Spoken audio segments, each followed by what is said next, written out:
Hello,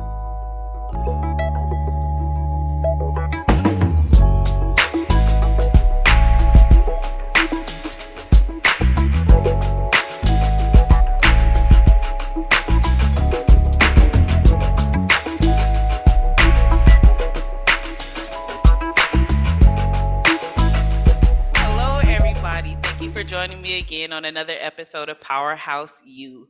Today, I am accompanied by Karneisha Christian-Stewart, who is the CEO of Pucker Up Lemonade in Compton, California. Hi. Hey, Hi. Jacqueline, thank you for having me today. Yeah, you are very welcome. Very welcome. So I specifically reached out to Carneisha because I wanted to speak with her about the issue of trial and error with your first year of operating a brick and mortar operation. And for those of you who live in LA County, if you live in Compton or any of the surrounding cities like Hawthorne, Gardena, etc., I'm pretty sure you are familiar with Pucker Up Lemonade. So this is something that I just wanted to do to bring the powerhouse closer to home, something more for you guys to relate to in regards to business, commercial real estate, and leasing. And as we know that the lemonade that Carneisha has is very popular and it's very good, might I add. So we just want to sit down, talk to her, and learn about the trials and errors of owning a location. So you ready? All Yeah, right. I'm So fine. it's okay. No worries. So feel free to take the mic and give people a little bit of background on who you are and what you do. Okay, I'm Karneisha Christian. No, I'm just um, That should have been lemonade. right. I'm trying to drink my water today. So I've had a lot of lemonade this weekend. It was extremely hot in LA this weekend. We had two events this weekend. We were at Black Market Flea, which is at the Beehive, a really nice complex in South LA. It's called the South LA Beehive. We were there this weekend on Saturday. It's a very like hippie, millennial, Black event. Very nice. They have a roller rink, tons of Black vendors, tons of food. It was amazing and it was very hot. So I was drinking a lot of lemonade and I want other to know why you didn't invite me to the party. I'm just now yeah, hearing about this. that's where I was when I told you we would be at an event. And then the following day, which was Sunday, we were at Black on the Block, which is another very, very similar event. They almost compete, the same consumer base, young Black professionals, entrepreneurs, lots of vendors, lots of cool and amazing brands to support there. Both of these events happen once a month. Typically, Black on the Block is the last Sunday of the month. It's currently at the Reef, downtown LA. And Black Market Flea is at the Beehive, and it's also once a month, happens on a Saturday or Sunday. So they're both amazing events. Okay, so these are new places I have to go to. Oh, I'm, for I'm, sure. I'm For definitely sure. taking Check a it out. mental note. All right. Check it out and take advantage to just get all of these Black owned brands in one spot and to support. It's a really good thing. Yeah, 100%, 100%. And then too, in our past conversations, you did in fact let me know about a lot of the successes that you've had in the past in developing this brand. So feel free to let the people know, about the accomplishments and the different opportunities that you've had with the Pucker Up. So we are fortunate to have over 11 years of accomplishments. We've had a lot of wins, a lot of losses. I just typically refer to it as our journey. We literally started with an igloo and an ice chest in 2011 with my dad's lemonade recipe at my kids' school carnival. And now we're here in 2022. We're still surviving and thriving. We've survived a pandemic. We're still migrating that with supply chain issues, a whole host of issues, labor, talent shortage, the whole nine. But we are doing okay, and we're going into some new ventures. We're launching our Pucker Up Lemonade truck, which should be, I've been saying soon for like 3 years. I've been saying soon for like 3 years, but it's the absolute truth. We're like the closest we've ever been Okay. to bringing the truck out. I'm so close you could taste it. Yeah, good one. But that's kind of like the story of entrepreneurship. It's kind of like a cha-cha. Sometimes you take two steps, forward and a step back, or vice versa. And that's what's been going on with us. Like I said, we had very meager and humble beginnings, starting with our social cause being fundraising at the time at my kids' school carnival. That was back in 2021. Ironically, we started in Compton. Both of the kids attended Optimal Christian School, which I believe may be one of the oldest Black-owned businesses in Compton. They have been educating children for over probably close to 50 years. Amazing, amazing organization. They were doing their annual school carnival. I believe it was their 35th. So that would make them about 46, 47 years old. Educating, really developing students, giving them a really good start. Both of my kids are product of their early education being there. We started just as a pop-up. They asked parents to do a vendor booth for the day. And I told my husband, I was like, well, let's do lemonade. He's like, I don't want to do that. He's like, Now, what? Like, I now got a look. real job. Yeah. He's like, I got a real job. Like, and we did it to huge success that weekend. We came back the next day because it was a 2-day carnival. We did it again, and it's been great. And that's really the essence of our beginnings with Pucker Up Lemonade. After that, at that time, I had a very rewarding nursing career that I was very proud of. I loved, it was my ministry, and it paid well, and I loved my patients and their families. And then I started going through something career-wise where I just wasn't really satisfied or gratified in my job. And for me, nursing wasn't a job. Like I said, it was a ministry, because every day you go there, you have to give of yourself, to your patients and their families. And so I really was going through like a transition, Mhm. and I would be at work kind of like literally kind of checked out and daydreaming and thinking about lemonade and what I could do. I think that I was just kind of being fueled by that entrepreneurial fire. And I walked away from a 15-year career with no really plan, not a big plan. I mean, this is just real. So it wasn't really a jump.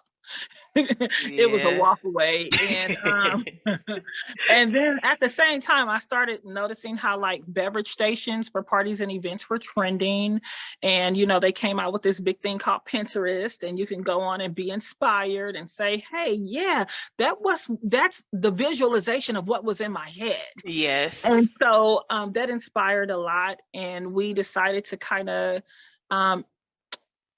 start, I would say, playing around, because this was a hobby per se at the time, in the beverage catering space. I'm like, people have food caterers, but who's bringing the beverages? Your caterer? And what are these beverages doing? So we started with that, and we broke a lot of glass and spilled a lot of lemonade and got real sticky over the years. And it started really becoming kind of like a thing, and had some popularity. And we started really developing the brand Pucker Up on our socials. So 11 years ago, Facebook was so much more popular than what our Instagram and TikTok wasn't even in existence.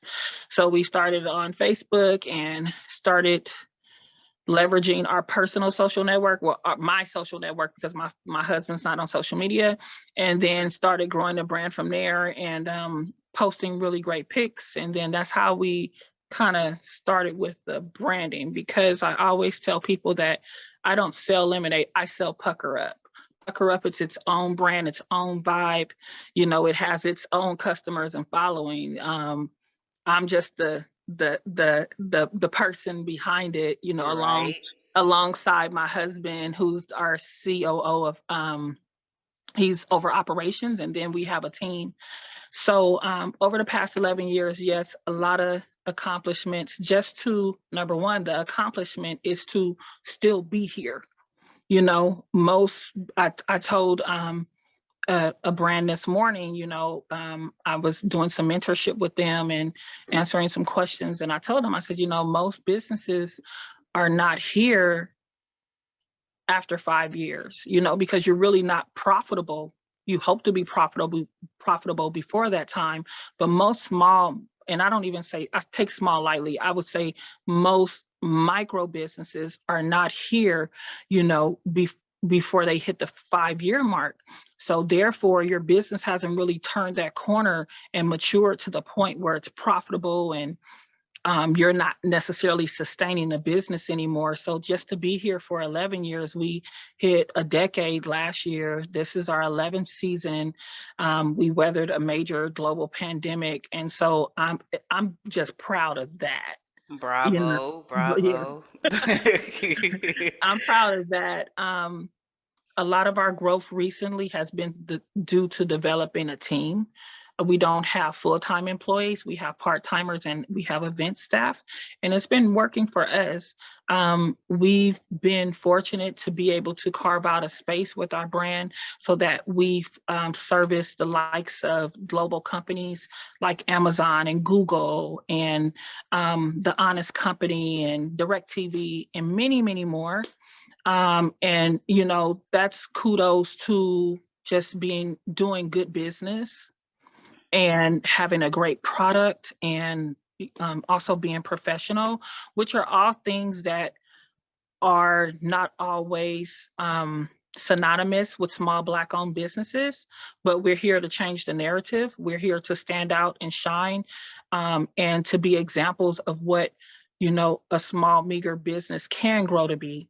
Mhm. Um, we've also had the opportunity, most recently back in June, to serve 3,500 essential workers and first responders at the SoFi Stadium at the YouTube Theater, where we were able to bring in local youth, disadvantaged from Compton, um, um, to support our team and to help us serve these 3,500 phenomenal women, which the Phenomenal Women Awards are presented by the YWCA Greater LA.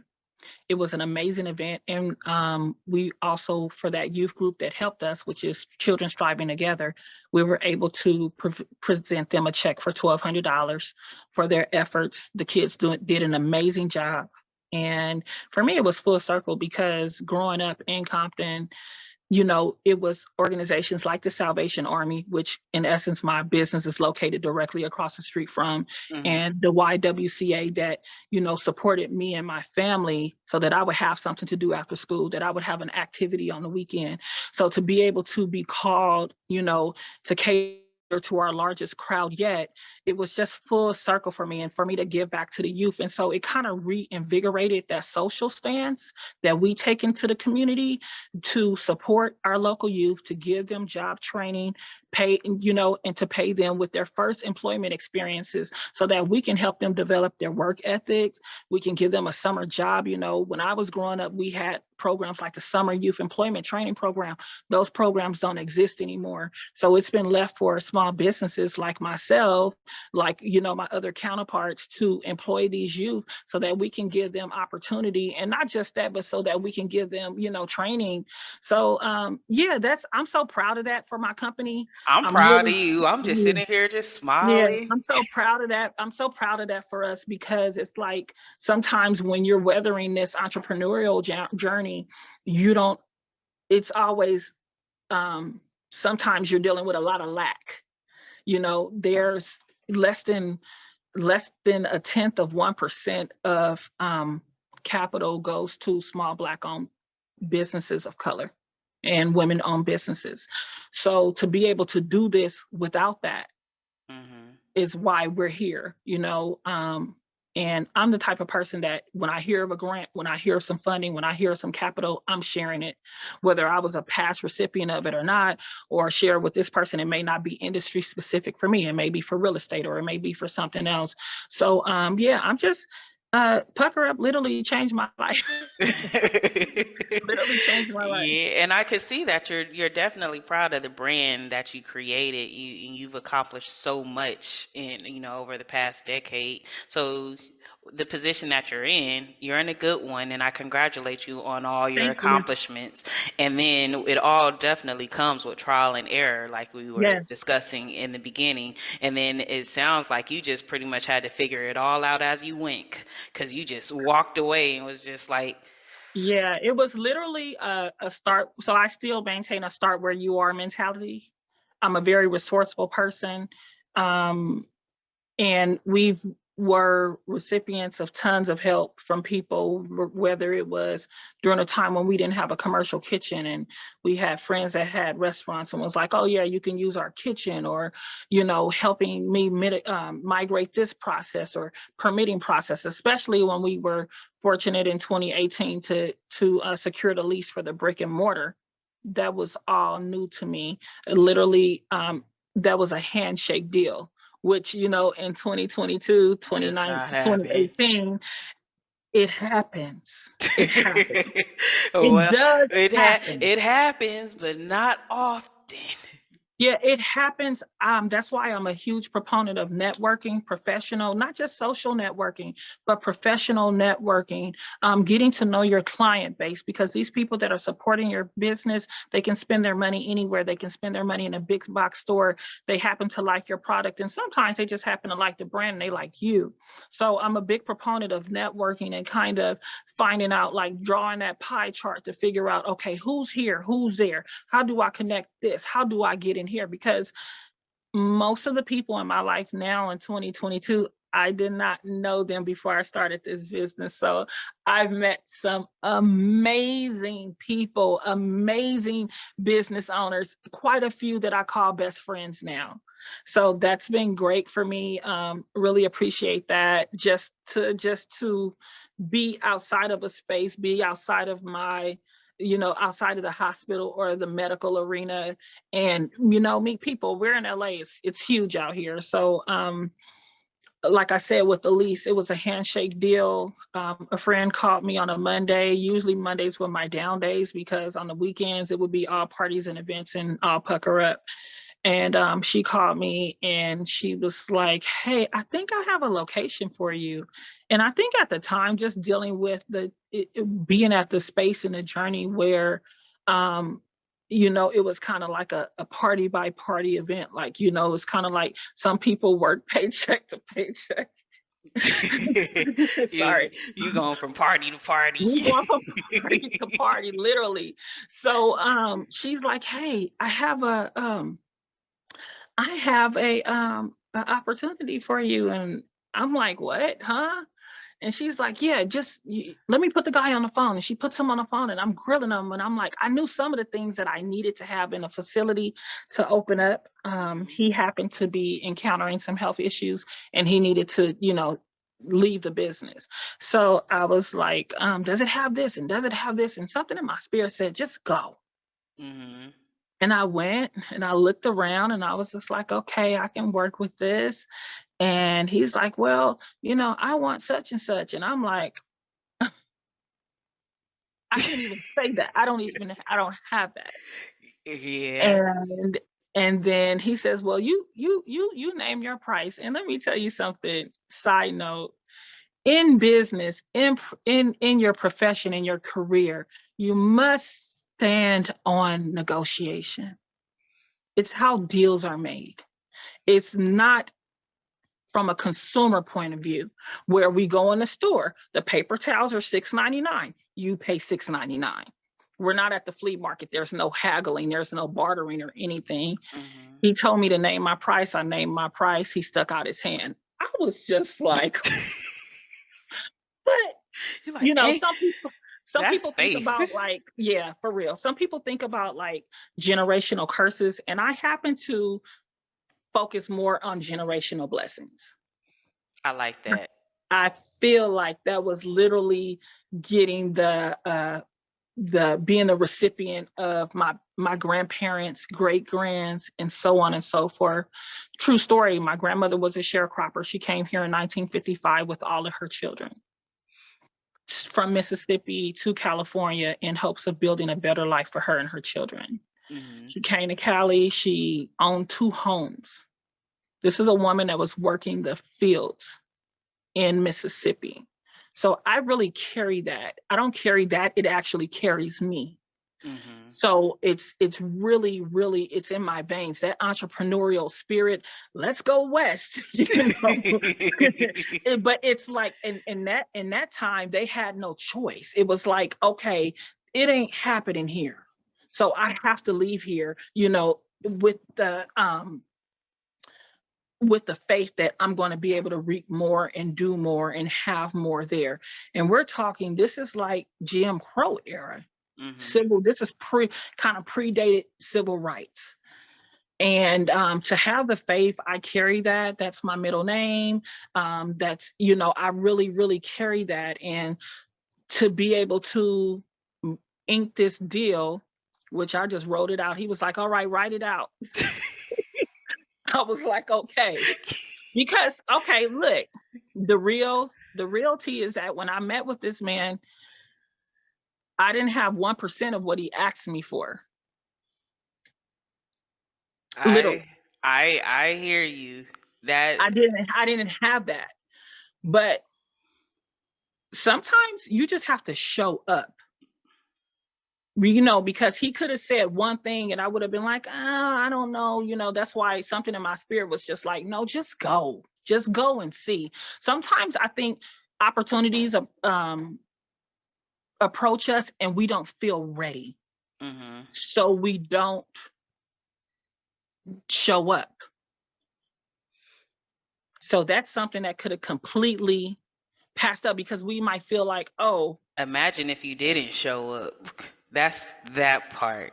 So, or don't yeah, imagine. yeah, yeah. I really would. I care not to imagine because everything has Man. really went up since then. You And could have blocked your blessing if you didn't. I could have blocked my blessing. And I think sometimes subconsciously we do that. Subconsciously and consciously we do it because sometimes we just don't feel um ready or knowledgeable enough or experienced enough or worthy enough. Mm-hmm. You're We right. don't think we're Or worthy. scared, fear, Yeah. it take over all of it. Yeah. I did operate this business very scared for, you know, the first portion of it Mm-hmm. because, okay, true story. Definitely afraid of the health department. I was. So there was events that I wouldn't do. I was like, well, do I have to pull a health permit? Oh my God, what do I do? Da, da, da, da, da. And this brother was trying to explain to me, no, sis, just do doom, doom, doom. And he, in my head, he was oversimplifying it. Mm-hmm. And now it's the exact same thing that I do with other people. Because it's just that simple. Because it's just that simple. There's rules, there's regulations, you follow them, boom, boom, boom, done. Right? And so now there's no issues with that. I've overcome, but that was a self-imposed fear. But the fear was because of lack of knowledge. So I think in business, no matter business, career, whatever you do, you have to do your research and you have to educate yourself. You have to seek out mentorship. You Absolutely. have to talk shop with people. You have to introduce yourself when you're in your place of business or where you guys gather. You really have to really seek out those opportunities to connect with people because number one, the old adage is you never know who knows who. Who? So that professional networking, that social networking, that brand networking, even like collaborating with other brands that may do same or similar things or completely opposite. Or like a couple of weeks ago, I have a friend that has a product line of press-on nails. Mm-hmm. And so we were at this event and there was another brand that was selling watches. And I was like, I can just see his watches in your hands, you know, with the nails or this. I say, you know, it's, you would never think about it. And then we seen another brand. I was like, oh, this will be great collab. And then I was like, wait a minute, she can be my hand model. Because I work with my hands. Case in point, missing the middle finger right now. I work with my hands. So, I'm Yes. already always having manicure issues and stuff, but just really collaborating, connecting, has really sustained us, throughout the past 11 years. Really trying to develop, I guess you could say, like a brand language, Mhm. how you communicate with your customer base. Is that communication style very professional and tactful, or is it just fun and joking? And, what are you appealing to? And really just, building your tribe. I hear you. So, what we are going to do, Miss Karneisha, you are full of information and education. We're actually going to cut this into 2 episodes. So, Oh, you wow. guys just watched episode 1. So, when we come back, I'm actually going to have a Q&A with Karneisha, and we are definitely going to go over the trial and error of the first year of business as a brick and mortar location. So, you hear what it took to get her from where she was to actually signing, well, actually the handshake deal that she Right. did. So after the handshake was done, we're going to get to a little bit more of the trial and error of running Pucker Up, and see basically what's in the future for Pucker Up and Karneisha. So y'all stay tuned, and I'll see you on the next episode.